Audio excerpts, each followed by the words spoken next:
আসসালামু আলাইকুম। 18তম শিক্ষক নিবন্ধন পরীক্ষার ফল প্রকাশিত হয়েছে। এই চূড়ান্ত পরীক্ষায় আপনারা যারা পাশ করেছেন তাদেরকে হৃদয়ের অন্তঃস্থল থেকে কনগ্রাচুলেশন। সম্মানিত শিক্ষক মণ্ডলী, আপনারা এখন সামনে আছে গণবিজ্ঞপ্তি। গণবিজ্ঞপ্তিতে আপনারা 40টা স্কুল চয়েস দিবেন।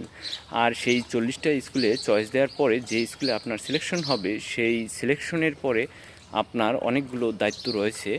সেখানে এমপিও করা, ব্যাংক অ্যাকাউন্ট করা এবং অনেক কাগজপত্রের দরকার। সেই ফরম্যাটগুলো জানা, আপনার পিডিএস আইডি খোলা, হ্যাঁ, আগে যদি পিডিএস আইডি থাকে সেগুলো কীভাবে ডিলিট করবেন সে সম্পর্কে জানা। অর্থাৎ আপনাকে আরও অনেক কিছু জানতে হবে। এখানে লেন্দি একটা প্রসেস রয়েছে এমপিও করার জন্য।